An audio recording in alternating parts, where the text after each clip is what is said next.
So welcome everybody. I'm really glad you're here. So I just want to start by, this is a cyberspace event. We're kind of all over the place geographically, but Joanne, Angeline, and I know several of you who have arrived, we are all in the same territory. And so I just want to begin by acknowledging where we are, where we're currently rooted, which is on Treaty 1 territory, the traditional territory of the Anishinaabe, Cree, Oji-Cree, Dakota, and Dene peoples, and the homeland of the Métis Nation. And I am very grateful to be on this land and for the opportunity for us to come together and gather in this space and in this time to continue doing the enriching gatherings and conversations that we are all accustomed to. So I'd like to say welcome to the Pandemic Response Reading Series, and I want to tell you just a very brief little bit about me and why I started this. So I'm the author of 4 published books, each one created out of many years of hard work, mostly solitary work. So it's meant so much for me in my career, and for each book to be able to step forward once they're out in the world and really celebrate these books with readers and converse about them and talk about them and ask questions. So because of this, I felt so sad and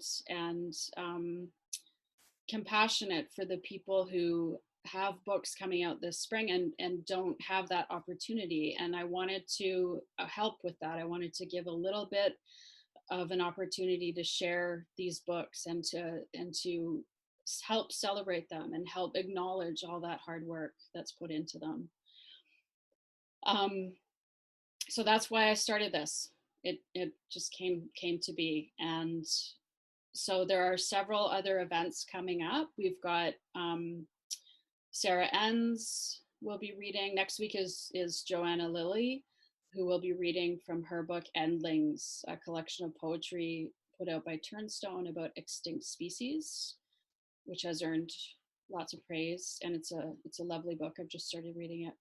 But tonight I'm really, really thrilled to be coming together to celebrate Angeline Schellenberg's new book, Fields of Light and Stone, and to have her here with us to read some poems and share her work. So I will start by introducing Joanne, and then I will scoot off screen and like I said, deal with these technical things. If you have any questions or concerns, please do raise them to me in the chat. And later on in the evening, we will be having a Q&A so that you can ask your questions of Angeline. So to start, Joanne's going to be our guest facilitator here with Angeline, and Joanne Epp's poetry has appeared most recently in Prairie Fire, The New Quarterly, and The Polyglot, and won 3rd place in the 2018 Banff Center Bliss Carman Poetry Award Contest. She has published 1 full-length collection of poems, Eigenheim, with Turnstone Press in 2015, and has a 2nd forthcoming in 2021. And I will just ask Joanne to click her video on and unmute herself so that we can see her lovely face, and we will begin. And I'm going to go to mute. Good evening, everyone. I would love to say it's nice to see you, but it's nice to know that so many of you are here supporting the launch of Angeline's beautiful book. Many of you know Angeline. Her first poetry book, Them It Was Mozart, won 3 Manitoba Book Awards. And her chapbook, Dented Tubas, won the John Lent contest just last year. She is quite involved in the literary community in Winnipeg, has been guest host a couple of times at Speaking Crow, our long-running poetry open mic series, and in fact was just about to take over as host when things started shutting down. But we all have hopes that things will get started one day again, and we'll be able to see Angeline at the head of Speaking Crow. But tonight, we're here to celebrate her brand new book, Fields of Light and Stone. I was trying to think of what to say about this book, and I can hardly say better than quoting from the blurb by Don Mackay on the back, calling these poems lyrical, earthbound gestures and love letters to the dead. So I've been looking forward to this book for quite a long time, and I'm very pleased to welcome Angeline.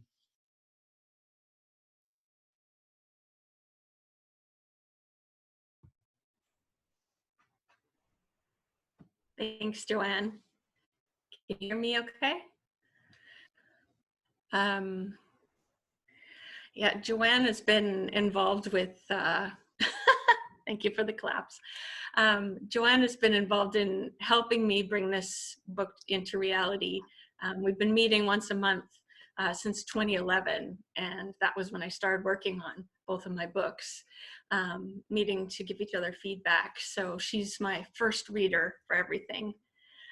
So a huge thank you to Joanne, and I'm so glad that we could do this together. And I also wanted to thank the people that helped me with research, like archivist Conrad Stays and historian Peter Letkeman, and to thank the Manitoba Arts Council and Winnipeg Arts Council for funding while I was writing the poems, and Jennifer Still, who did a manuscript evaluation before I submitted, and everyone at University of Alberta Press, Peter Midgley, who was the acquisition editor when I submitted, my copy editor, Alice Major, proofreader, Mary Lou Roy, publicist, Kathy Crooks, and everyone else at University of Alberta Press, and Marvin Harder, who put together the fabulous looking cover and all the neat little details on the inside. Yes, well, tell us about the cover. It is just beautiful, and I'm wondering what made you pick this design, or this illustration for the cover? Why was it such a good fit for the poems? I don't know when I first put the two together in my mind, but it was a dream for a long time to have this image on this book. When Jennifer Still did the manuscript evaluation in, I think it was 2015 or 2016, she said what she noticed was a lot of red and silver images in the poems. And so the colors are perfect. And there are a lot of trees in the poems. I almost, one of my first working title was What the Aspens Whispered for the collection. So I love the trees across the top. And Joanne is the one who pointed out to me that one of them is going into leaf, which is pretty cool. And the physical connection, it's called Last Embrace by Miriam Rudolph, and it's a self-portrait, the woman in red, and then the other person represents all the people that she had to leave behind when she moved away from Paraguay. So it's like it's a goodbye. There's tears, there's rain. There's a lot of that in the book as well. So I just love it. Lovely. So each section is a tribute to one of your grandparents. So you're going to begin at the beginning, right? With this is your maternal grandfather? Yes. Okay. Yes, this is one of the earliest poems that I wrote about him, and it gives kind of a picture of what kind of person he was. Tokens of Mercy. The way Grandpa leans through the window of the idling truck to pray for another farmer, with thanks for God's tokens of mercy. while I sweat up the dusty seat to CFAM's farm report. Barley down, drunkenness up. Across the road, the busy bee ice cream stand. Its sweet rewards for patience, miles away. The way he pulls coveralls over suit and tie, so he can go from harvesting to preaching without stopping at home to change. The way he smooths thinning black curls with the comb in every pair of pants. His tidy world of blacks and whites. All hot foods go with ketchup. All cold foods go with jam. The way he fills his mouth with every bite and smiles over his glasses at grandma as he chews. The way he holds my sticky hand behind the pulpit. His giant palms, tough and earthy as the burlap sacks of seed I climb. The mad scientist joke books he brings home with the sugar, so I can follow him around the machine shed, trying out my voice, listening to the high and low of our laughter echo. The way he refuses to speak his shame over passing on his damaged chromosomes instead of his faith. The way his every step reclaims a piece of promised land. His whistles calling invisible dogs clear across the field. And after he slides into the care home, trembling, no longer knowing our names, where we put his money, why he isn't following her hat through flax, or breathing her hair as she sleeps. The way his prayers still sing.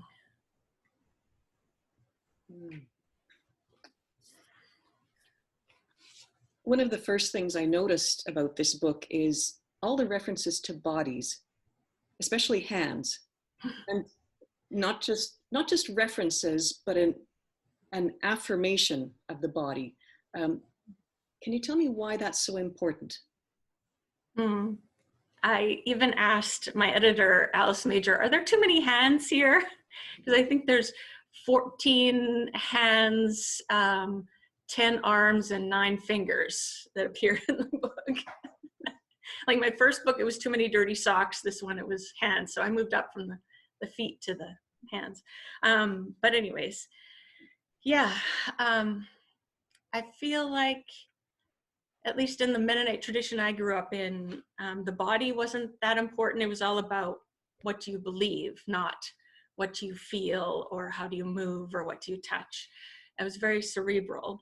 And I didn't want to pick up on that, but I did. So I tend to connect with people by talking about ideas and not so much by hugging and kissing and dancing and playing sports and more, sensory or physical things. But part of what I believe cerebrally is that the body isn't just a container for the mind. Bodies are precious and bodies hold memories. So even when my grandpa was losing his memories, his physical being still held those, kind of like the way I can't tell you what the fingering is for something on a clarinet or a keyboard, but I can play it without thinking because my fingers know. And I felt like one of the last times I visited him, someone said, oh, that's not really him anymore. It's just his body. And I didn't agree with that it was just his body because he was still there. He was just a different version of himself. But it was the tone that I thought I heard in the just, that we aren't just a body. Like a body is precious. And when I looked at my grandpa's body, I saw all my memories with him and of him. So I wrote a poem using a reference to Jesus's words in the Eucharist to talk about how important the body is. This is his body. Grandpa can't remember my name. Someone says, that's not him anymore. It's just a body. Yes, my flesh and blood, embodiment of Christmas hymns and God. Grandpa can't remember God anymore. His blood, a hymn, a firmament circling.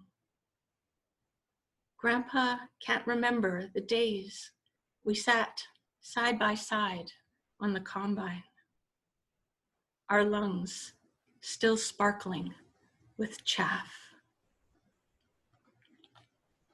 Mm-hmm.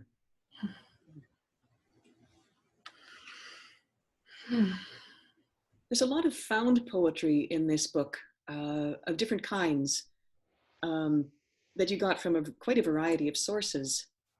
Can you tell us a little of what some of those sources were and how you chose what to use and how to use it? Well, I had my Oma's mother's memoir. My Oma and Opa are my dad's side. And my grandma and grandpa's love letters, and my grandpa's daytimers and sermons. And I used my Opa's obituary for an erasure poem where I pulled out only certain words.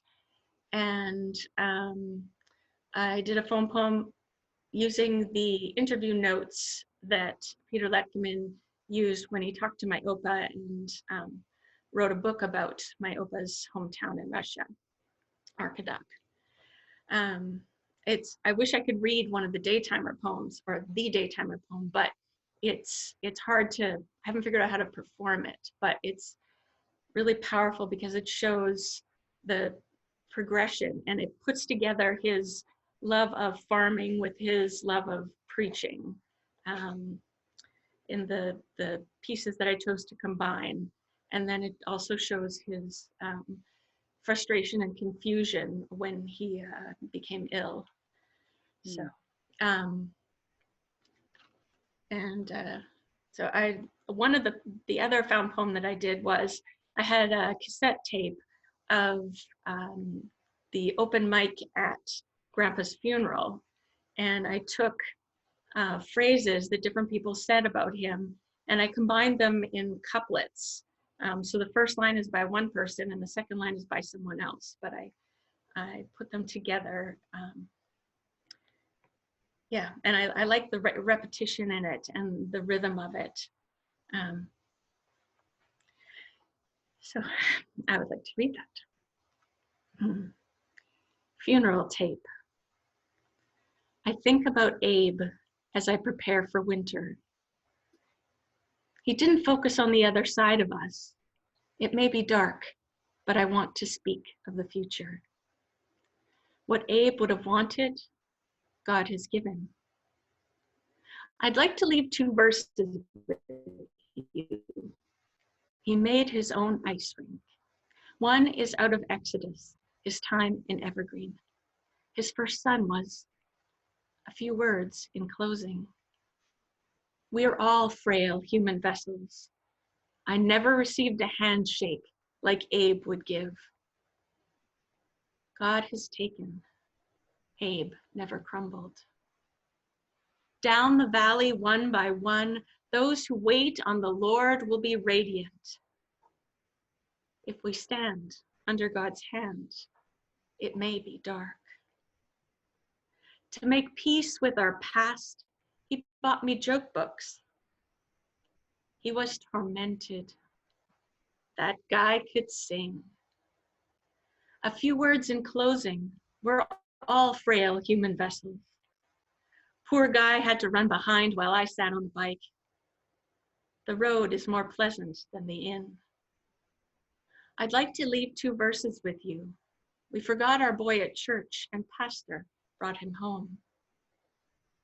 His time in Evergreen. He said, "You call this an inn?" I could talk about Abe as a brother. He prayed as if he meant it. We are going down the valley one by one. The inn is more pleasant than the road. If you can't see Abe, listen for his whistle. I wish I could pull the curtain aside. It may be dark, but I want to speak of the future. This time in evergreen. I think about Abe as I prepare for winter. Oh, that's lovely. Thank you. Evergreen, I think, was the name of the care home, but I'm kind of using it as a metaphor for heaven. So. Mm-hmm. I love that phrase. I mean, that's the title of this first section, Time in Evergreen. That's so evocative. And another tree. Another tree. Yes. So now I think you're going to read from another bit of found poetry. You have, as you mentioned, you have your grandparents' love letters. That is such a wonderful thing. I'm wondering, did the letters show you something about your grandparents that you hadn't known before? Yes, here's, I don't know if you can see a picture of them on their wedding day. It was such a gift to be able to read those. They were something that my cousin inherited, and she let me borrow them while I was working on this book. I wasn't surprised by my grandpa's eloquence because he was a preacher and a very good one. I wasn't surprised by my grandma's practicality. I was a little bit surprised by her playfulness. She was always a very hard worker and a bit anxious. Some of that playfulness came out again near the end of her life, but she had a difficult life. But in those love letters, she was just very funny. And it was surprising to see their affection, the way they expressed it, because they were always, very private about that. They didn't show affection in public, but in these letters, they were just so sweet on each other. They were, most of them were written while he was a conscientious objector in Ontario, working on a pig farm and out in the bush, clearing bush. Another thing that I learned that was fun was the origin story for his love of ketchup, which really made me laugh. But I want to get my son to help me. Oh, it was so hard to decide what to read. Because I need someone to read Grandpa's part, and I'll read Grandma. Sorry. Me.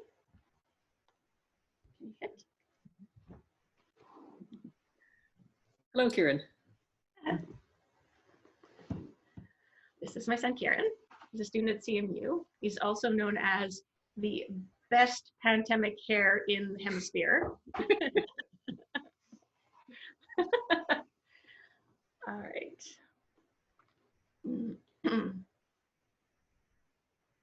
Well, best one, you haven't returned that kiss I gave you in the first letter yet.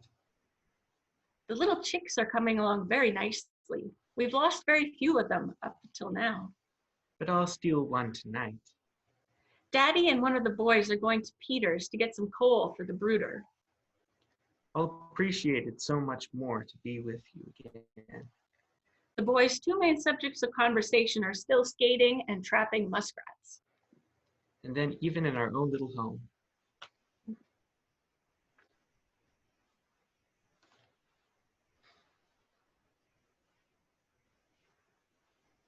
I came to realize how important it is that a meal be immediately eaten after it is prepared. Now I know you will remind me. Now I know you will, in later years, remind me of this. Will I ever get a kick out of teasing Betty tomorrow when we go there to help kill pigs?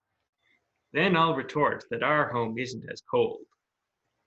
They say the ice is just perfect at our dugout. Uncle Peter says, hey, handsome. Thanks, Kieran. Thank you. Yeah, the love letters are one of my favorite parts about the book and what makes it unique.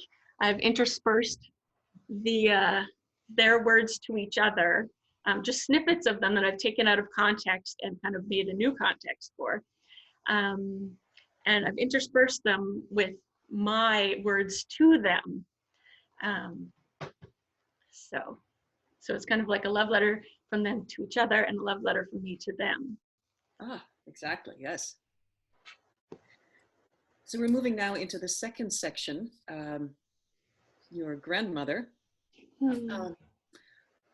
Another really strong motif in this book that I noticed, the language of faith is woven in very closely with your memories of your grandparents. There are direct quotations from scripture, there are allusions to biblical language, references to church. What does that say about how you learned your faith or how you experienced faith when you were growing up? That's the hardest question. It feels like trying to explain how I breathe air. Like it was just always all around me. Yeah, and I guess my parents were so busy with like the day-to-day of homework and housework and earning a living and, you know, the nitty-gritty of life. And grandparents were kind of one step removed. They were, you know, people that you could just, you know, sit and talk with while you shelled peas, or they were babysitting you, or because they were retired, they had more time. And my grandpa was a pastor, so he loved to talk about theology. And yeah, they were all very devout. Yeah, I really don't know how to explain it. It's just, yeah. But I didn't realize until we were working on the edits for the book, just how much I had connected my grandparents with my view of God, especially in the titles, like this is his body, and then also this one, for your name's sake. This poem is about my grandma, who there were a lot of Margarets in her family.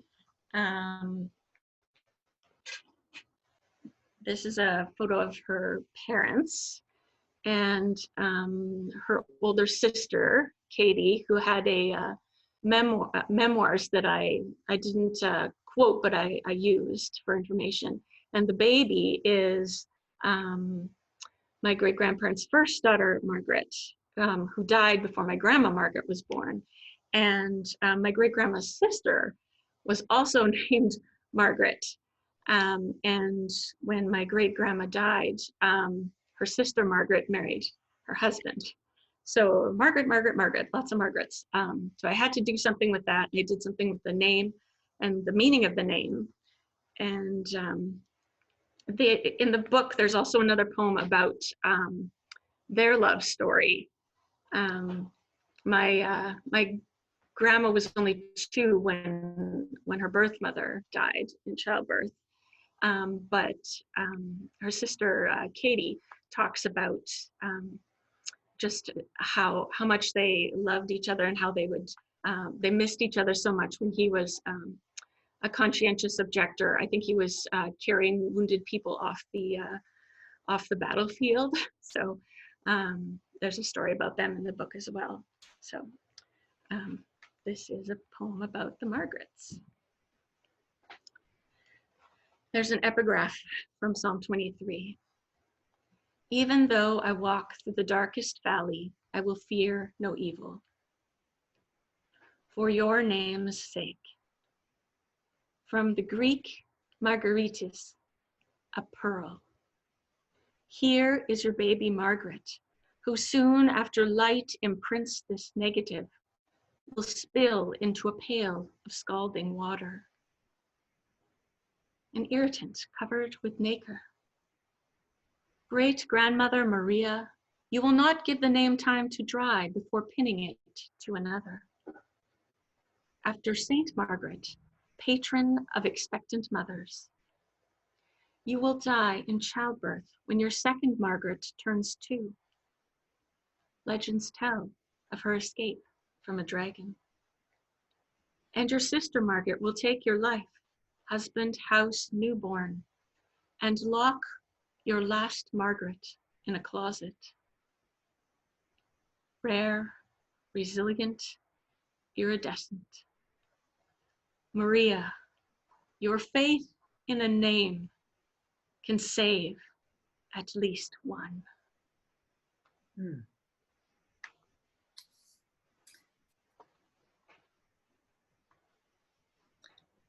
I noticed,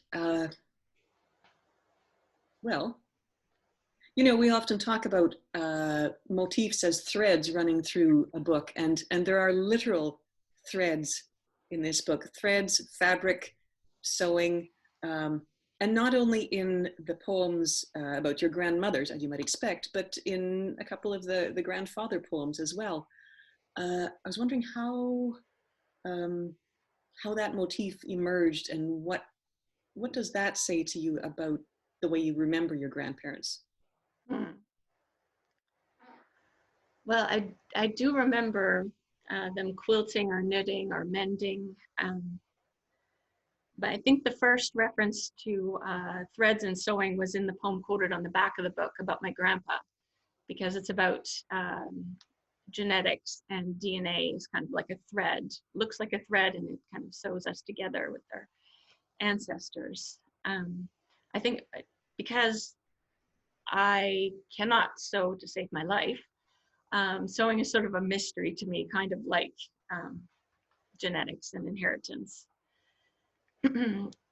So I want to read a poem that mentions sewing, but it's more about the fabric of time, and how as we near the end of our lives, it's like the years and the seasons kind of like fold together like a gathered fabric.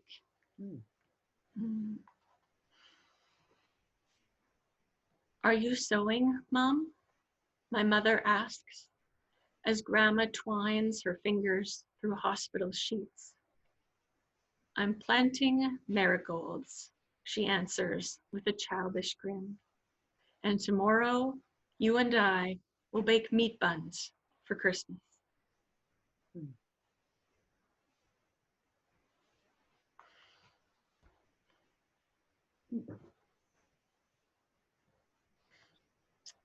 And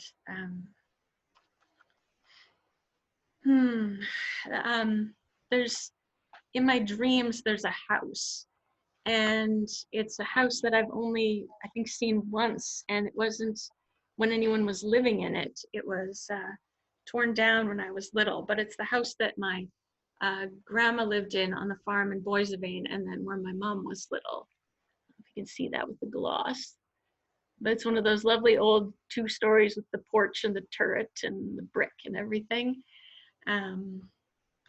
So the next poem mentions that house. And on that same yard, when I was little, there was the old MB church from Boisevane that they turned into grain storage. And so there's a poem in the book about that as well. Except my memories about this church aren't accurate, because I thought there was a loft, and I thought it was white. So Memory's tricky. yes, I don't know if you can see, it's kind of tiny, but in this picture, there's the house and then the church. Yes. And the farmyard is still in the family. So I love going to visit there.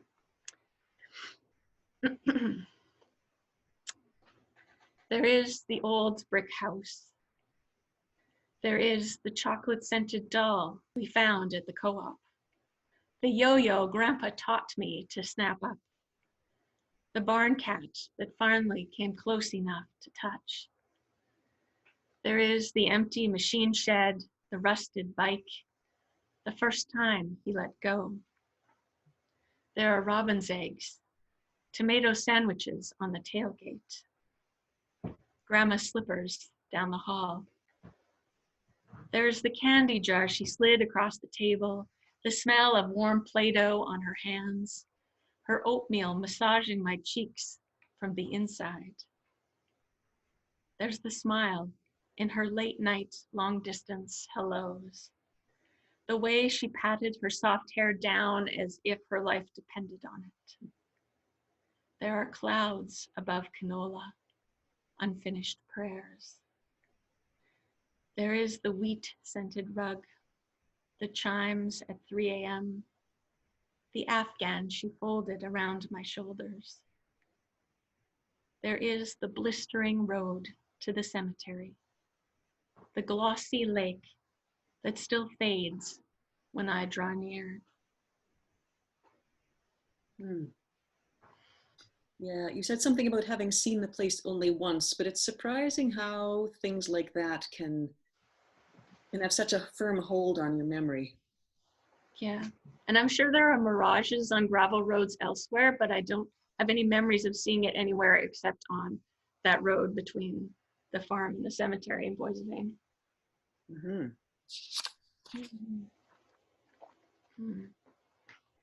So we're moving now into the second half of the book, to your father's parents, right? So this second half, like the book itself, is called Fields of Light and Stone. Can you tell us where the title came from? Well, my Oma was born, they were both born in the Molochna colony in Ukraine. All of my grandparents came from parts of Ukraine and Russia. My Oma was born in Lichtfeld and Opa in Steinfeld, and if I've remembered enough of my German, I think those mean light field and stone field. And there are lots of fields in the book, and I liked sort of the dual meaning of both field of light and field of stone.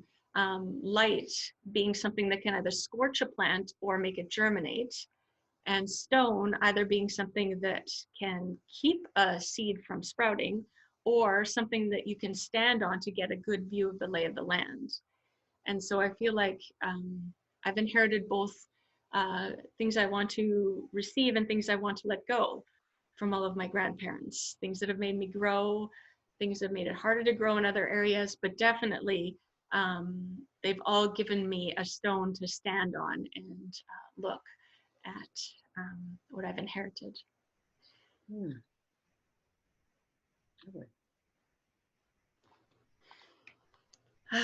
So one of my my Oma was a fierce woman, a matriarch, but she had tender moments as well. And she's probably the grandparent I spent the most time with. And one of my favorite memories is how she would cut her apples for me into little slivers that she called sheep. Making sheep, 1. Then, yeasty strings web every finger. She pinches off a balloon of dough, tests if it will fall. Now, for the first time, I turn to the recipe titled Oma's Buns to seek her scent as they rise. This page in my book is clean, but my hands know these bubbles, soft as a belly that's just given birth. 2. Then, her swollen knuckles enfold the apple, juices dripping on her dress. She peels away the bruise. Now, Shafyan, I whisper, baby sheep is what she called these perfect wedges. Onto my child's tongue, they follow, one after another.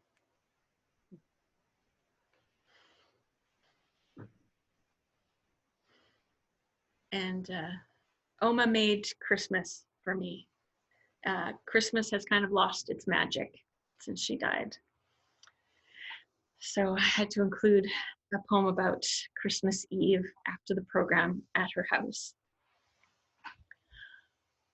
And it also includes elements of the 26th, because we would go back on the 26th for a big meal. It was the whole Christmas thing was Oma, Oma, Oma.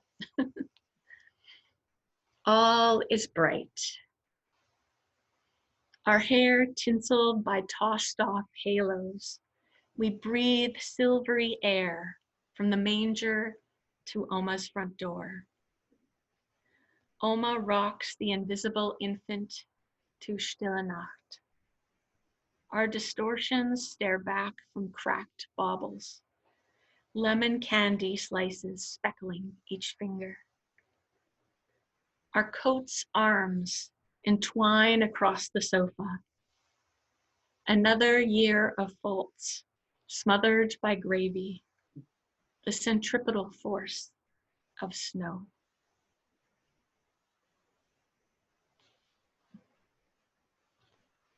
No one made gravy like Oma.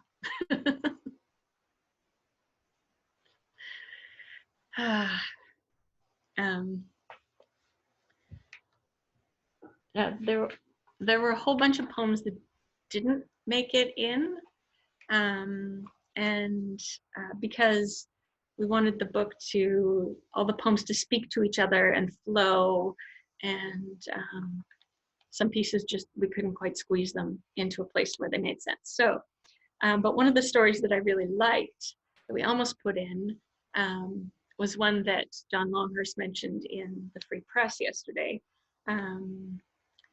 And it's about a very unusual cure. This is directly from my Oma's mother's diary. In 1921, my dear Johann developed infectious hepatitis. There was little medical help available. We had heard that eating live lice would help.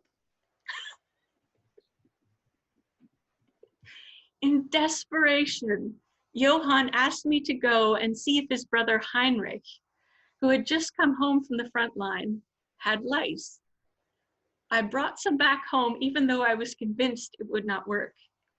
Then I cooked up a soft-boiled egg, mashed it up a bit, and fed it to, mashed it up a bit and put the lice into this mixture.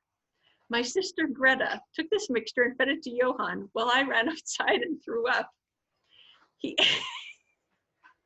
He ate this concoction on Sunday evening, and by Monday evening, the yellow from his face was gone. And by Tuesday, he was completely better. So maybe I should send that to the World Health Organization. A little tip from history. But there's also this lovely story that's also not on the book. While my dear Johann, I love that she calls him that, was serving in Crimea, he could come home for a little while. He needed a pass. He put the pass plus 800 rubles away, but on the day he needed the pass, he could not find them. He prayed, promising the Lord part of the money for poor people. Immediately, he remembered. He gave me the money and told me to give it to poor people. The Lord directed me to the Steingart family. When I came down their driveway and saw the beautiful curtains, I wondered if I had understood the Lord right. I opened the door and threw the envelope inside and heard a lady calling after me. They had been at the end of their resources and she did not know where to turn. God uses many means to accomplish his purposes. In this instance, it was our forgetfulness. That's delightful. Yeah. And there's a found poem from her diary in here as well, called As We Left, They Sang, which jumps around in time. As we left, they sang. 1. The day they took him, it was muddy. Children, this time only prayer will help. The body of our dear father in the summer room. There was no heat. The mouth that had so lovingly sung with us kissed us. I went to the garden until I couldn't cry anymore. Mariechen, what you ever were to your father, you will never know. 2. October, black troops stronger than white chop off limb by limb. November cannons, Cossacks to disband the black. Christmas night, give food and lodging for the red. We had traded with the Cossacks for some sugar, but they took it all away. 3. No rain, our horses taken, forced to hitch our cow to the plow. The second floor once used to store grain, the remaining kernels. Things hidden, our wedding bands. We lay down so we wouldn't feel our hunger. Potatoes the size of hazelnuts. 4.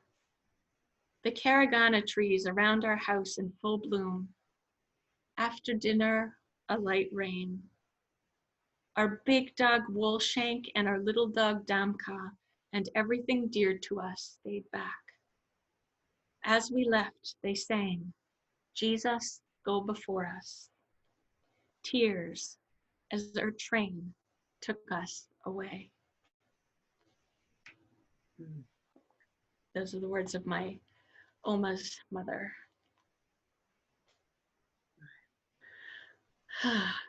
This can be hard stories to read. Yeah, but I think that the way past generations dealt with so many difficult adjustments can encourage us now too. Yeah. So we're moving into the last section of the book now. There's so much concrete detail in these poems. They're highly specific memories, physical details, objects, and yet in several poems, often at the end, as in the There Is the Old Brick House, there's an element of elusiveness or mystery, as if all these particulars still leave something missing. Can you say something about how those two elements relate to each other, the specific and the mystery, I guess? Yeah, when I was researching past generations, I really wanted to find something in common, like something that resonated in their experience of their writing. So I'd feel this connection to past generations. And for the most part, I didn't, because their experience and their way of living was so different. But I realized we kind of make our own meaning. Like I interpreted things my own way, and I sometimes got them wrong.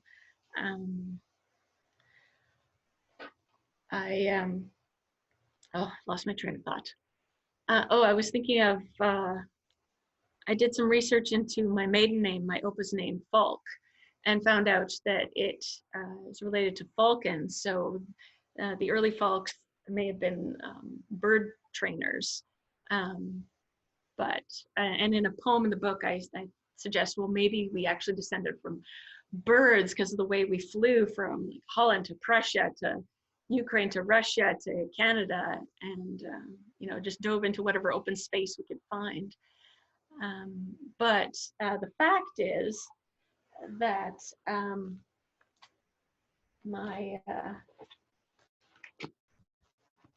I have a photo here that says that this window that's circled is where folks in the 1600s built coffins, which is far less romantic than being bird trainers or birds. So I decided I'm more of a wild bird than a coffin maker. Really, if you look at my parents, I'm quite different from them. So how can I expect that this lovely woman in the 1500s, whose name I found in a genealogy, would have anything in common with me? But I just had this desire to find a connection. And I guess I did make some connections. I had a lot of admiration for my grandma's dad, who just kept starting over every time his business was taken away from him. I don't think I'm like that, but I admired him, and I kind of made a connection to this figure called the Wanderer, who's more of just a rumor, someone I've never met and don't have any documented facts about, but we make our own. But I'm curious why I pick out certain things to inherit, and other things I didn't.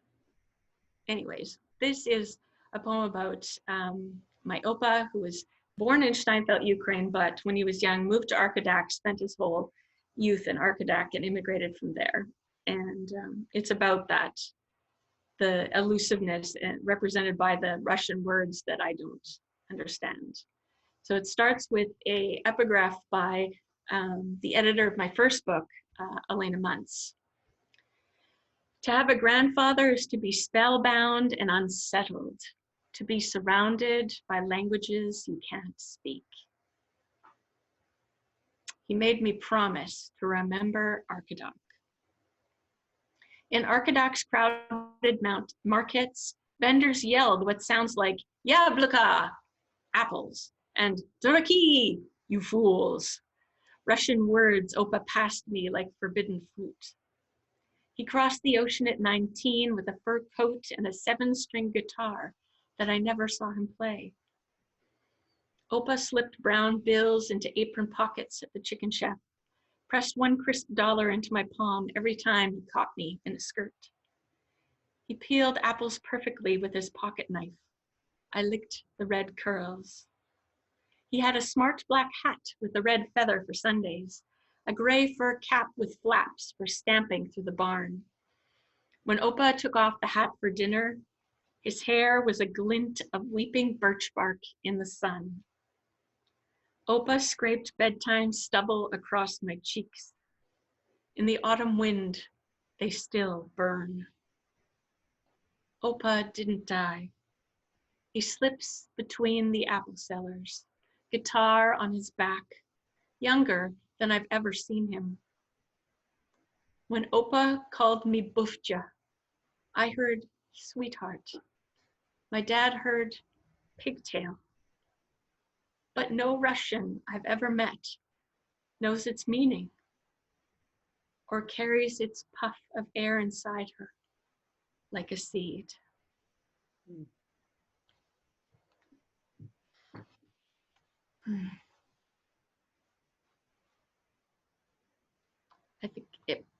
I originally had the Oma Opa poems at the beginning and the Grandma Grandpa ones at the end, but I think it was Jen Still who suggested flipping them, and I'm glad I did because there's something sort of final, like a letting go in the Opa poems, even though it was my grandma who died last. The poems about Opa just make a nice ending. So one of the poems that we slipped in at the last minute, I'd written it earlier, but I'd kind of taken it out, put it back in, was a poem about the spoons that Opa bought me. I used to have them all hang up in my room when I was little, you know, with the little places that he'd been, Knott's Berry Farm, Arizona. I particularly like this one because I don't think he read it very carefully. He was very much not a drinker, and yet he got me something from Texas with a little beer stein that says Lone Star Beer. And that really made me laugh. But in the book, there's a few times, especially with Opa, where I try to make meaning out of objects that aren't meaningful. And so I wrote a poem about this spoon, which lost its decal, and so I can't tell where it's from.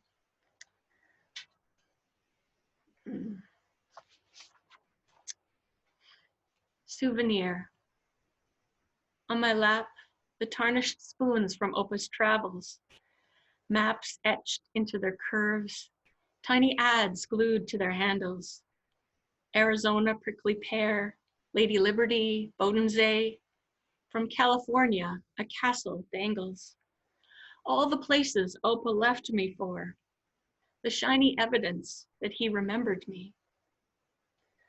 One spoon has lost its decal, holding its mirrored face close to mine. I see the last place he has gone.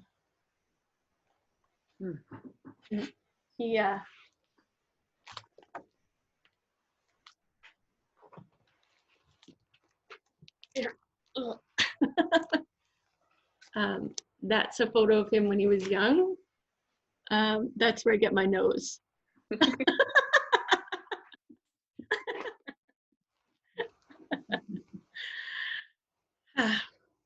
Which is another thing I don't like that I'm trying to redeem. Poems are great for that. Yes. Whenever someone asks me like to pray, to ask God, you know, what do you love about me? I always hear, your nose, really? Stop asking. I love your nose. Anyways. Okay. I think we're ready for the Q&A now. Oh, well, hang on. Or something other than me for a bit. Well, should we say our thank yous? Sure, let's do that. So I want to send tons of love to Lauren for all the work that she did putting together this series and promoting this launch, and all the other things that she's doing to encourage writers near and far. And to Joanne, who holds me together a lot of the time.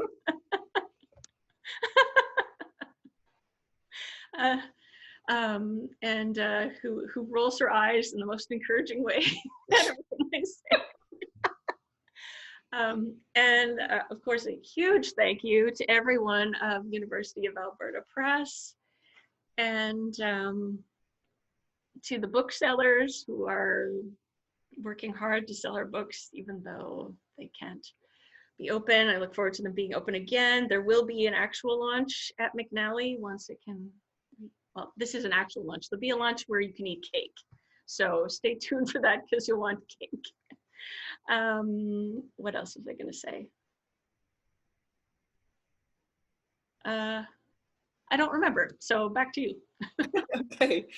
Well, I want to thank Lauren too for organizing this series, and it's a pleasure to take part in the very first one. Thank you, Angeline, for writing such a lovely book. Thank you, U of A Press, for producing it so beautifully. Now, after this is all over, I encourage all of you out there to do two things. Lauren is going to drop a link to McNally Robin Booksellers into the chat window. I encourage you to go to that link and order this book. All of us here in Winnipeg love McNally Robinson for all the things they do for local writers. And I think you in Saskatchewan have a McNally there too, and they too are a great support. If you're listening in from elsewhere, you can go to the Pandemic Response Reading Series page, and there is a link to a map of independent booksellers in Canada. So find your favorite bookstore, order this book. The other thing I encourage you to do is go to the Pandemic Reading Response Series page. I'll give you the address in a moment. Scroll to the very, very bottom of the page and you'll see an orange button that says, buy me a coffee. So buy Lauren a coffee as a way of supporting all the work that she's doing. So the address is laurencarter.ca/PRRS. So, and thank you so much, all of you, for listening in. I think we're ready if there are any questions from the listeners. Yeah, and for questions, and thank you, guys. That was amazing. So moving, some of your poems, Angeline. It was lovely, lovely, lovely to hear that. And also to see the pictures. I really appreciated that. I forgot to show the love letters. Oh, wow. Here. That's an amazing, what a gift. Yep. What a gift. So if any of you have questions, you can choose to either drop them in the chat box, or you can also raise your hand and I can actually make you turn your audio on so that you can ask them with your voice. I realized that in my... That's cool. We do have a question here, which is from Ariel Gordon. And she is asking, how different was the process of putting together your second book versus your first?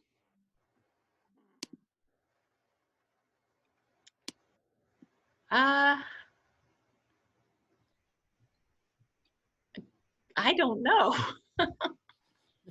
I guess, well, this one took longer because I started them both at the same time. It took longer to get it to a publisher, but the editing process was faster at my feet.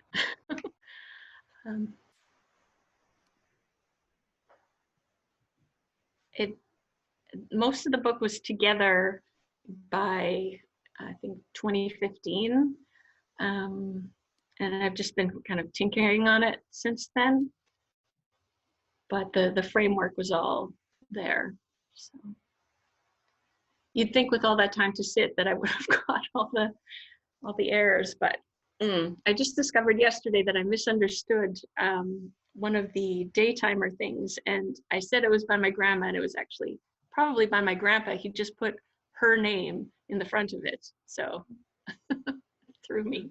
But I think it's still good that it's in her section, because it's sort of an ending kind of poem. But yeah.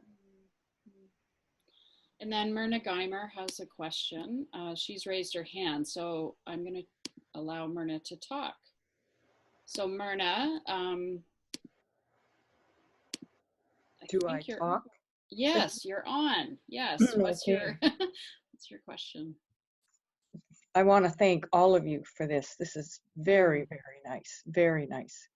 And Angeline, for your work. It's beautiful. I'm going to be the first to buy your book. Anyway, I'm curious about a couple of things, and the first one was your poem about the Margarets. I'm really curious about the locked in the closet. There's a part there where the one Margaret was locked in the closet. I don't know. I was curious about that. Well, from what I've heard, it's a bit of a Cinderella story where her stepmother wasn't really attached to her and didn't always treat her well. It's almost another story or poem in that. Mm-hmm. Yeah. I've written other poems about it, but I don't know if any of them made it in, because okay. Yeah. Well, I'm anxious to read the poem again. And the other thing is you said you started this in 2011. Yeah. Well, that's 9 years and a lot of work, but I'm wondering about, at the beginning, did you have emotional reactions by, once you got some meat into your, a lot of poems done, did you find it difficult to write in the beginning? Because you seem very much in control, and reading them now, I found them very moving.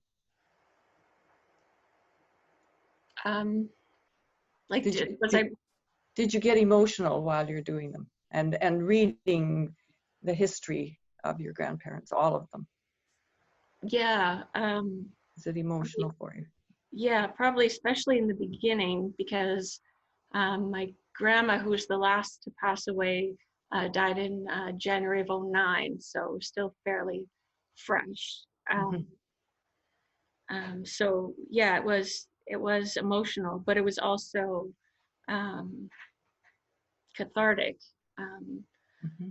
to create something that I could look at out of something that was hard to look at. Like it's easier to look at and work with the poem than with the original memory. So I was kind of creating a buffer or a filter. Mm-hmm. You had some wonderful subjects and stories that a real compilation from all of your family.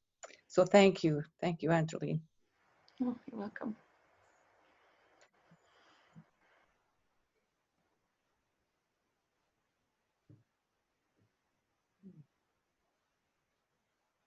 Oh, you're muted. I just realized I was muted. Thanks, Myrna. There's a question from Leanne in the chat. And she said, early on, you said something like, even when your grandfather couldn't remember things, his body still could. I'm not sure if I got that right, but it reminded me of my grandmother. Can you explain that more?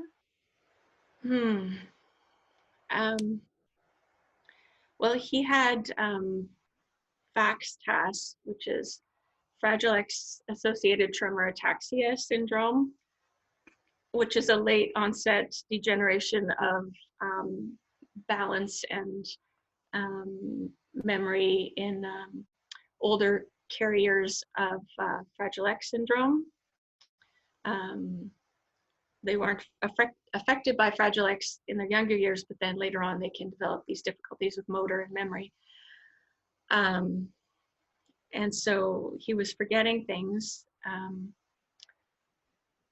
But I don't know if it's so much what I saw in him as just something that I believe about the body, and that I've heard in lectures on dementia, that our bodies hold on to memories. You hear stories of people who remember how to sing, even though they can't speak, but they can sing their favorite songs. And with my grandpa, that was praying. He had difficulty formulating thoughts and remembering things that had happened and understanding what was happening to him then. But if you said, Abe, would you pray? He would pray this beautiful, eloquent prayer. So somewhere inside him, that was what he held on to.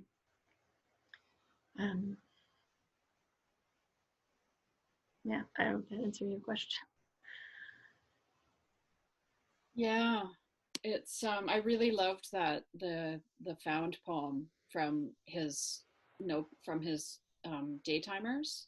That really shows that progression. It's really moving. It's very moving to see that. Yeah. Are there any other questions for Angeline or for Joanne? I see, Lauren, I see Sue Sorensen says she has a question. Oh, okay. Sue, do you want to speak? Where are we here? Participants. You're on, Sue. Hi, Sue. Oh, I think she's muted. Oh, yes, there you are. I can unmute you. Maybe. She says she typed. Oh, it's typed? Okay. Oh, it's typed. I can taste, you can read that, eh? I can taste and touch these palms, the sheep apples, the oatmeal massaging the inside of your cheeks. Lovely. Does this sensory aspect of your writing come naturally to you? The lice, yes. I don't know how to answer that.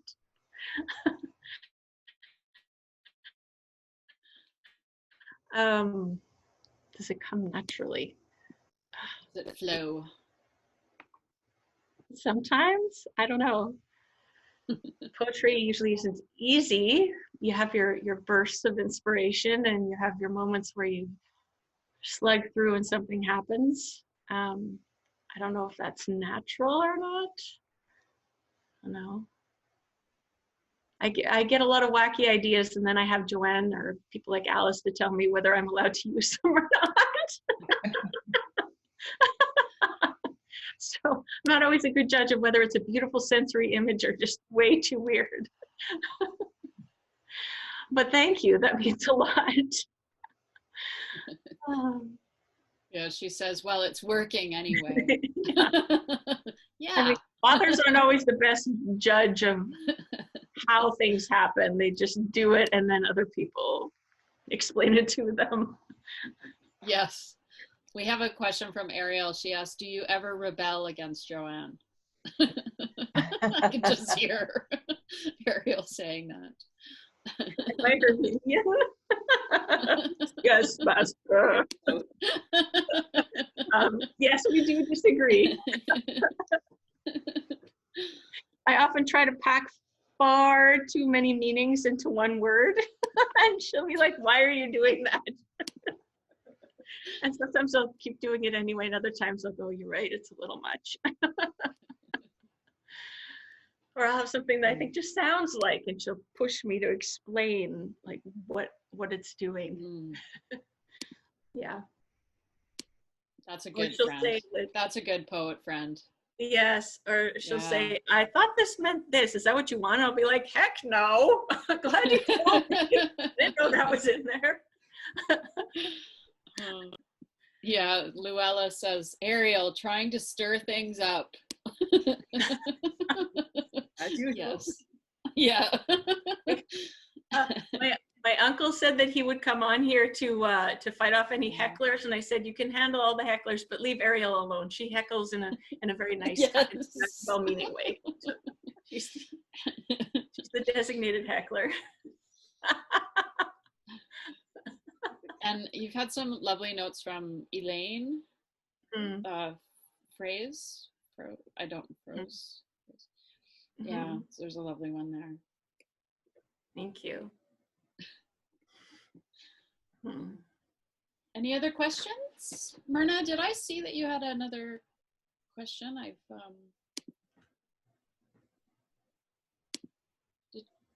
No, sorry. I don't have, except more okay. praise. Yes. Yeah. Okay. Okay,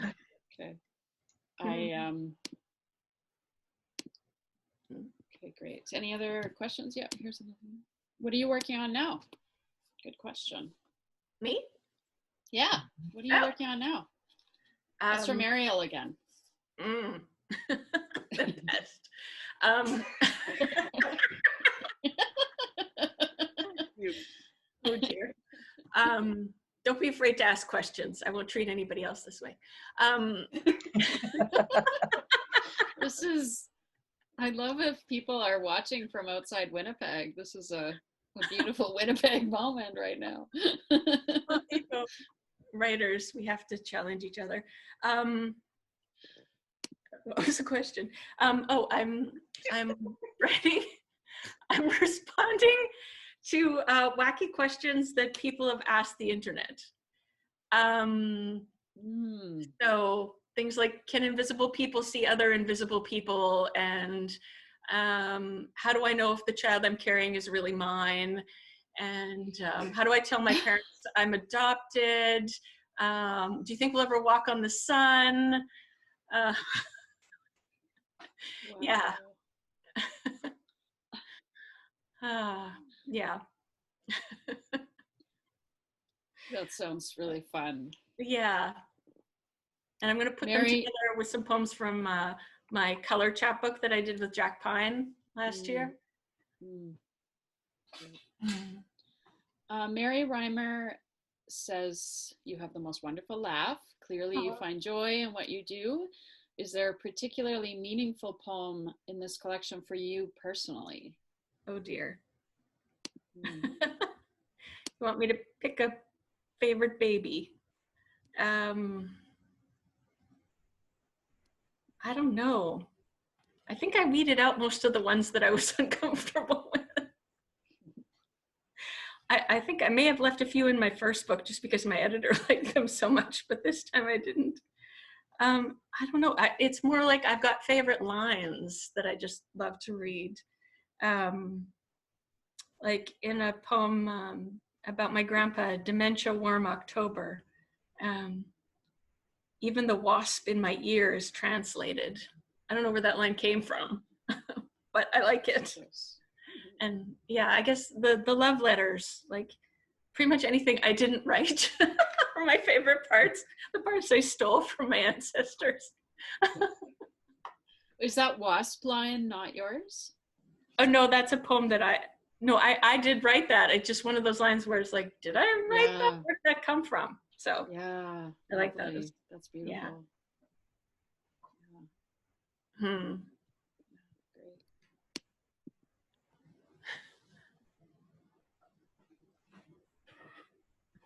Any other questions?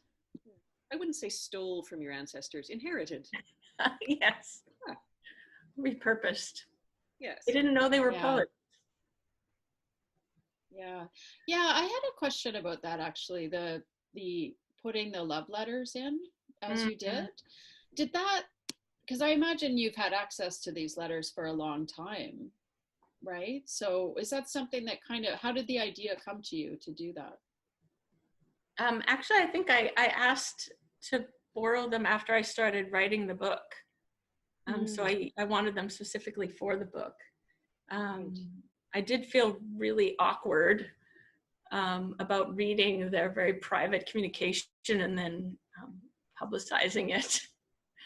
But it was too beautiful. And I think they're in a space where they'll forgive me. Yeah. Yeah, and the way that you chose to do it was so lovely, like how they're balanced on the page together. So it's almost like you're recreating that dialogue. It's lovely. Sarah has a question, Sarah Klassen. So Sarah, I've Can you hear me? unmuted you, Sarah. Yep. Yeah. Hi, Sarah. Angeline, you write out of such a very rich heritage coming from your families from both sides. It's wonderful. And I know you haven't exhausted the wonderful material that you've been working with. I don't know if it's exhausted you. I'm wondering whether, I'm sure you're writing new stuff already, you're always writing. Do you think that you will continue to sort of draw from this material and go back to this source again and again, or have you sort of struck off into a totally new direction? Good question. I always thought I would write more poems about my kids, or use some of the ones that didn't make it in my first book, and I haven't yet. Maybe I will. And there is tons more I could do with this. One of the things that isn't in the book is I don't talk about my grandpa's parents or his immigration story, and I could have, but that section was already so long, and I had so many poems that I really liked. So we couldn't find a place to fit them into the flow. But I did, like, I have a photo of the house where my grandpa Abe Fraze was born. I have that picture too. Yeah, Sarah and I are related. And this photo fascinated me. Normally I don't like funeral photos, but in this photo, I think my great grandma is pregnant with my grandpa Abe. And I don't know if you can see, but it's like there's a ghostly figure in the doorway. Oh, so yes. Fascinating. So I wrote a poem about this, but it didn't fit anywhere in the flow. So yeah, I might go back. Just one other question. How old were you when your grandfather Abe died? I was in seminary. 20. Did he know that you were writing poetry at that time, or were you? I wasn't. I was in seminary. I was going to be a biblical scholar, which I don't know if he knew that because he was ill then. But yeah, I wrote some poems in high school, but then I didn't really write much in my 20s. Thanks. It was wonderful. Thanks, Sarah. Elaine says Abe died in 1997. Yeah. So, yeah, she's married to Abe's youngest son. So I see. I actually have a recording of Abe preaching. Some people might be interested. Just like a minute or two. I will come again and receive you unto myself. I don't know if you can hear that. Where I am, there you may be also. Huh. Yeah. It was weird. The first time I heard a recording of him preaching, I didn't recognize his voice. I thought it was someone else in the church. It took a while because it had been so many years for me to realize, like, it was like this awakening of, oh, that is him. And it was when he started calling people my brothers. Something about that. Wow. So you have a few people curious about your family's reaction as you were working through the material for these poems, if you've had any pushback or how other family members have responded to the book. My family's been very supportive. They may have been nervous at times, but what I was going to actually say, I don't blame them for that. I'm nervous whenever I'm interviewed about the book, about, you know, especially if I do an interview over the phone. Oh no, what did I say? What are they going to print? So, but yeah, they've been very supportive, and they helped me, giving me stories and feedback. I didn't show them the poems in advance, but yeah. I think Sarah had another question. I'll just unmute you, Sarah, if you had another question.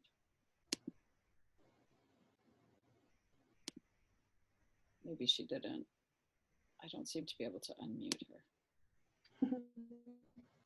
her. I think people are starting to sign off. So Yes. I had one more poem that I was going to read before we go, if there's nothing else. Sure. I think I just actually didn't lower my hand, so I didn't have another question. Oh, I see. Okay, thanks, Sarah. This technology. Yeah, I'm just learning this too. Okay, so we're gonna close with this poem. Is there anything else that you or Joanne needed to say? I just wanted to say thank you to everyone for coming, and it's been a lovely evening, and thanks to you too for being the first beautiful book to launch through this. It was a pleasure. Yes, thanks so much. This is the last poem in the book. The First Trees. Aspens are the first trees to recover, to spread after all life has been cut down or burned away, their shared roots resting below the heat of greed and betrayal, their sibilant leaves turning gold in unison, like the veering of swallows. The weightiest living thing on earth is an aspen stand, 47,000 trunks strong. Tens of thousands of years before flight, Pando began like all seeds, with an idea, and the soil caught wind of it. Lighter than oak or regret, aspen crates are perfect for carrying the books our ancestors have yet to write.